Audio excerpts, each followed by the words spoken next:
Let's get into the one that is dominating the box office. Bum, bum, bum, bum. Get copyrighted right there, right off the bat.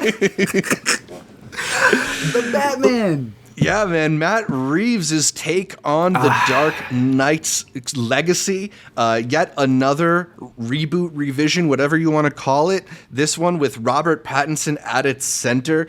Maybe the darkest Batman we've got yet, although I feel like there's some dispute over whether or not it is. No. It's at least visually the darkest I was about Batman to say, we've gotten yet. the lumens were very low in this one. We have a Let Us Explain on the Batman where we're going to dive into full spoilers. We're going to get into theories. We're going to talk about those little riddles that you may not be looking at. All of that is happening after this live stream. So let's just talk about it with no spoilers here. Art, did the Batman live up to your hype? Having seen it 3 times, Zach, I can say that whether you're going to go catch it in IMAX because of its surround sound, this is a movie that isn't in the IMAX ratio, so I'm a little iffy telling people to go spend the money on it. But it has 12 tracks as opposed to the 7 that Adobe has. But Adobe's got that rumble, and Adobe's got that very crisp contrast screen. Wherever you watch it, just make sure that they've cleaned the light bulbs in your theaters is really all I could say, because this is one of those dark movies where you are going to be in a theater for 3 hours. Your eyes are going to need to get adjusted to it, just like Bruce's in this movie. And I think it's one of those that, because it's such a whopping runtime, the more you sit with it, and if you're willing to give it a rewatch, the more rewarding it is. I love the movie more and more that I watch it. Obviously, it's very brooding. It's very dark. It's not going to be for everyone, but I love this new take. It's not even a new take. I don't want to say it's a new take because we were having these discussions about it being revolutionary by homaging Fincher, revolutionary by adapting what's in the comic. I wouldn't call it that, and that's still coming from someone who loves it. Yeah, I think as far as live action Batman goes, we haven't really gotten one that was quite so much in the detective mold as this one is. We've gotten ones that are maybe a little bit more emphasis on the, flash of the world and the Batcave, and some ones that maybe explore some of the action-y elements and the, I think Nolan was really good at getting you that kind of visceral ground level street view of the of crime fighting. This one I think is kind of interesting in that it really borrows a lot, like you were mentioning, from those 70s detective thrillers. There's really like echoes of Chinatown in here. I actually just watched Bullet, Steve McQueen's Bullet, for the first time of the weekend, and I felt like that movie is so similar in tone to the Batman that there has to be some aping going on there. Even when you talk about like that big car chase in the middle is so similar to ones we've gotten in Bullet, ones we've gotten in like the French Connection in terms of what they're trying to evoke. It's not like a Fast and Furious style car chase. It's almost more emphasized on their lack of control in those moments, which I think is really cool. And it's also, we have a lot of movies that they think homaging is just like copy pasting the exact same scene. I love how Matt Reeves looks at the French Connection and he doesn't copy the exact same chase. What he's looking at is what makes it visceral. It's how they put the camera and mounted it on a car. So then you watch the scene and you realize, why is this so effective? It's because he's mounted the camera onto the vehicle so it feels like you're moving with it. That scene with all the explosions, real. When it comes to that one moment where Batman's going through the tunnel and they're shooting bullets at him, I had no idea. Real muzzle flashes on him. They did so much practical effects in this movie that I think that's why it's able to excel at not just homaging to stuff that have come before it. You had mentioned Chinatown. Someone says in this, that's Gotham, just like that's Chinatown. There's a lot of beautiful parallels that he has to all the movies of old, but he isn't just mimicking them. He's able to find a way to flesh them out and sometimes overlap things that you may know. This is a character who everybody has an idea of, and he's taking advantage of that, just like he's taking advantage of the Fincher movies he's known you're watching, all the Mafia movies he knows you've seen, and is trying to like combine them together to create what I thought was a very intriguing story that has a lot of layers to it.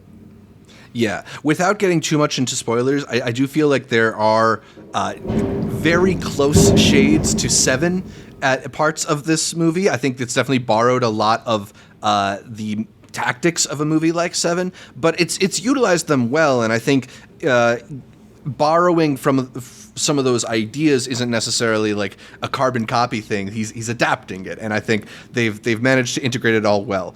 For me, I think a lot of people have been talking about the length as well. I felt like it was pretty solid in terms of keeping my interest and not overstaying its welcome. Like it's maybe a little like in the middle feels a little bit like you're getting chased around, but it actually kind of reminded me of a lot of those crime thrillers where in the middle, when you're going from this suspect back to this suspect, back to this suspect, and you get a little bit lost in the investigation. I felt that way on my first watch. I feel like it'll probably become a little bit more clear to me on a rewatch. But did you felt like it moved? Do you feel like it maybe was a little bit slow, or at least paced a little bit more slowly than some other Batman movies? Hey, I can't speak to people's bladders, man. I can't speak to people having to sit for 3 hours in a movie, especially taking into account trailers. But I do think that for the story that it's telling, hell, there's a lot more that he could have said. There's a prequel book that I would highly recommend for those of you who haven't heard or read about it. It is literally just like a 2-hour read.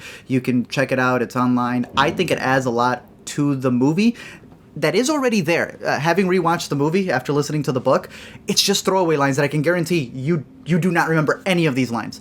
But in the book, those lines are fleshed out to be that prequel story, and where you see what that moment was supposed to be.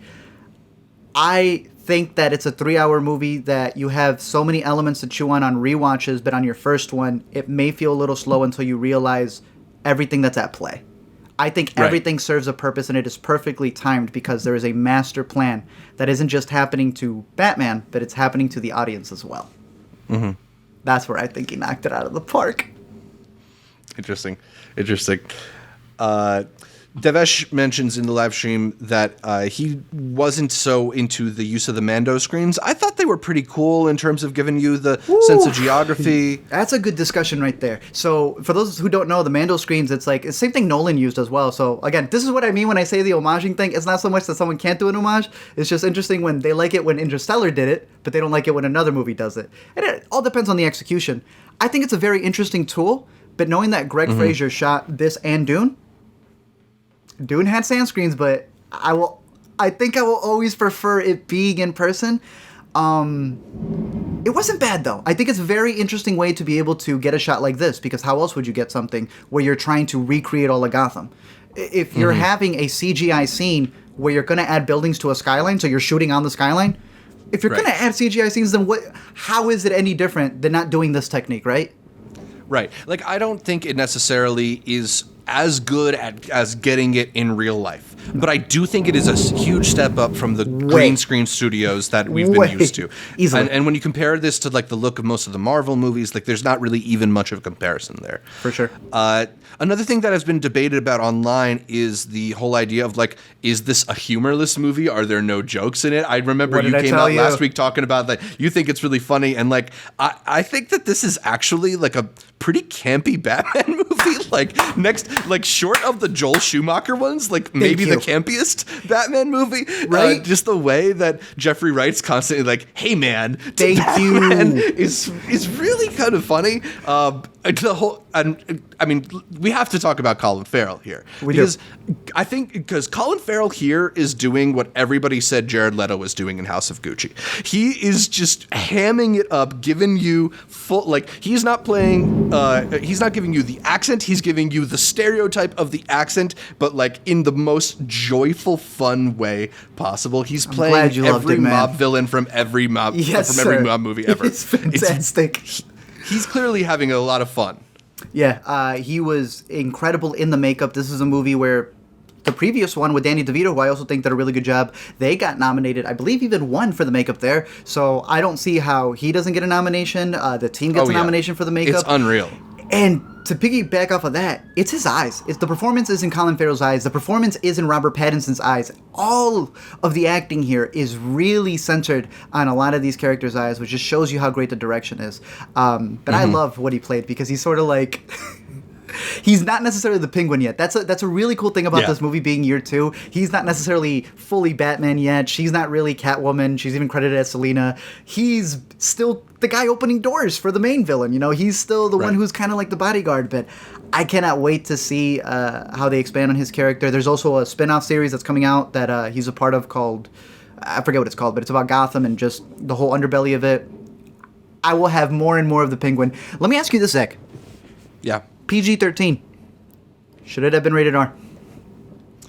I mean, I think so. It's going so close up to the line that it almost feels like it wants to be there. I think they do a really clever thing, though, and I listened to Reeves talk about this in interviews about trying to be almost Hitchcockian in the idea of implying violence rather than showing it explicitly, the way that you never see what's her name? Vivian gets stabbed in Psycho. I think he does a very similar thing with the very first kill in the movie where you don't actually see a lot of the violence. It's implied. There's a very cool moment about halfway through where they do something out of focus that might have made the movie a little bit inch closer to an R rating had they done it in focus. It's just, I think they did that in use... Dune too. You're right. I think they do stuff cleverly, and maybe that's just to keep it PG-13. So it's almost like, are we missing? Like, is it almost a better movie because it's PG-13 because they have to be a little bit more clever about it? I agree with you. I hate when something's rated R just for the sake of being rated R. To me, I don't care what the rating is. I just know that sometimes a director turns in something and then it has to get cut down because of the rating. And that's when it sucks. I do feel that there are elements, especially with the first beat up that Batman does, Pattinson has talked about that he went actually a little further. He almost goes, we'll talk at the LUE, just a couple punches more. And I would like to see a version where we get to see that initial type of anger that he has right off the bat. But that would have been rated R, and I know they needed to be a PG-13. To me, I don't see any kid going into this movie wanting to see a 3-hour Batman where, like you said, the other ones have been action, the other ones have been different elements, gadgets, and all that. This is a psychological Batman. This is a Batman who the biggest enemy is himself. It's him trying to overcome this idea of what the Batman is and all the trauma that he has with him, and I think that's why it's so good. What'd you think of Catwoman? What'd you think of, Selena Kyle? She's still Selena Kyle. That's what she keeps saying. Yeah, I mean, I thought that the Zoe Kravitz performance was really electric. Like, it's the kind of performance that whenever she's on screen, she draws your eye. I don't know how much of that is just putting Zoe Kravitz in the role of Catwoman, which just feels like a marriage that works there. I wanted them to explore her a little bit more. We'll see, but for a 3-hour movie, they still left a lot to be delved into. I don't know. I agree with you. Shout out Dexter, who says, being Team Edward really paid off. I'll tell you, man, it's funny seeing all the people who made their careers out of pooping on these movies, right? Oh, he's such a terrible actor. They've forgotten those videos. Those articles are still up. Who would have thought that the guy who played a brooding, pale, reclusive vampire would be a good bat?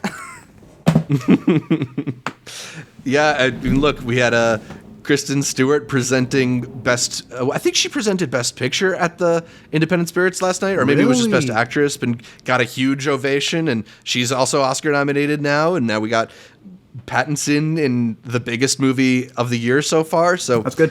The Twilight fans are eaten decade later, even if there are no more of those movies.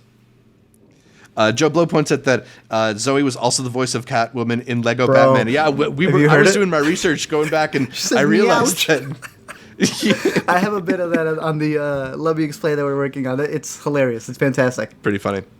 We also got a question about the potential Oscar chances for the Batman next year. I don't know if you thought about that at all. I mean, obviously, it's got the legacy of the Heath Ledger performance, winning supporting actor, and a lot of people think that the whole reason that they expanded the Best Picture field in the first place was because The Dark Knight didn't get into the Best Picture lineup. I agree with you. I think makeup is a lock, actually, for a nomination. I could see cinematography being considered. I don't know if it's a lock the way that a lot of people are talking about it right now, just because it's still really early in the year. There's still a lot of stuff that's on the way. Yes, but I would throw in Greg having gotten one for Dune. He is in there. He knows how to make the entire packet. They are not just dealing with Dune, but they're dealing with his work in The Mandalorian. There's going to be another cinematographer who turns something in, and it's going to be part of his work that he was able to develop with these screens. In this one, the way that they went full anamorphic, which again, IMAX, not that ratio. I felt lied to. It was never going to be that way. They were shooting it like the 70s movies that you're talking about. They wanted it to be the super widescreen, and the lenses that they bought for it, bro. They found these, like, it's not even like 85, they were like 88 millimeter lenses that were like broken. They were like all damaged to get a specific view so that it's bokeh out right towards the ends. You're telling me they're not going to make a package for their campaign and take that all the way? 100%, dude. Like the use of shadows and what they had in here. You saw that Matt Reeves sent out letters to theaters telling them how to adjust their projectors. He's going Nolan with it. Let's go. You got to go Nolan with their Batman movies. I love it. Of course. I could also see Giacchino's score. People are loving that score. And Giacchino, I'm pretty sure, has been nominated in the past. Maybe not that recently, but yeah, I mean, it's a great score. But I think, it's definitely it's probably the front runner right now in terms of the blockbuster movie that has the technical merits to get 8 nominations. I don't really think it has much of a chance in above the line stuff. And performances? But I don't think performances, ultimately, I ultimately think some of them are maybe a little bit smaller than you need for I agree to really be considered in those parts. I don't see how they'd push the campaign unless if it was like a twofer between Penguin along with his makeup type thing, and they end up taking advantage of seeing those two continuously pop up. But if it was anybody, it'd have to be Riddler or Penguin. But considering all the performances we still have, they're going to come out probably not. And then one last thing before we move on to the next movie. AMC introduced an interesting wrinkle that I think people who have been following the theater industry have been expecting to happen for some time, in that they're doing variable pricing for the first 8 days of the Batman's release, which means an additional $1.50 upcharge for tickets for the Batman in those first 8 days. A lot of people have been talking about it. I think it was inevitable, and I think a lot of people were also hoping, if we were going to get variable pricing, maybe make the indie movie tickets cheaper. But I always felt that was a little bit delusional, because then you're just making the margins for indie movies even smaller than they already are. It's so dumb. People are going to pay $50 for Batman tickets opening night if they really want to see the Batman. I mean, look at eBay. You can buy tickets, the whole thing with Spider-Man, how people were selling tickets on eBay for that. There is a demand that is greater than the cost of the ticket, and they're taking advantage of it. Yeah, exactly. Theaters know they will still get their business from those movies if they upcharge in the first 8 days. People will still see them. So look, if I run a movie theater, I think it's smart, but it sucks from the consumer basis, especially at a time where it feels like theaters are desperate to get people to come back out to the movies, and this is yet one more impediment from it happening. It's going to hurt them in the long run. They say that this might be on HBO late April. I doubt that, but we are seeing these turn around immediately. So I think people will wait for streaming on many cases. Unless it's going to be a superhero. Hey, how many superhero movies you got, Zach? Because the studios have them, but the theaters don't, right? So it would be really dumb to do it on that, and then Independence Day 3 or whatever the next blockbuster is comes out, and people go, yeah, I would have paid it for Batman, but I'm not paying it for whatever this other one is. That's where it's going to hurt them. That's the thing, too. And then it's oh, well, maybe we could get them to pay $25 for Independence Day or $40 for the Batman, but then, then it becomes so complicated that I think you drive people away too. Part of what's dependable about going to the movies is how much it generally costs. What happens to box office then? How are you even varying it? So now a Nope, is Nope going to get that priced, or Nope doesn't get that because it's not really a franchise? So if Nope crosses 100 mil, that's not going to be the same 100 mil that Marvel's going to get? Do you understand what I mean? Now they're different price. That's not fair for the top 10s or any of that. It's lame. Yeah. It'll be interesting to see, because this is stuff that we've been talking about for a while. I remember back in 2012, Spielberg was talking about this as the way of the future, that people will probably only go to the movie theaters a couple times per year, and it'll be a big event like it's going to see a show on Broadway or something. And I don't think that future is unrealistic. And this is, it's a baby step towards it, but it is a step. At least with 3D and IMAX and Dolby, yes, that's to get more, but at least they're offering something. This is the exact same movie you could have seen last week, but for the first 8 days. That's lame to me. Offer something else. Come on. An NFT.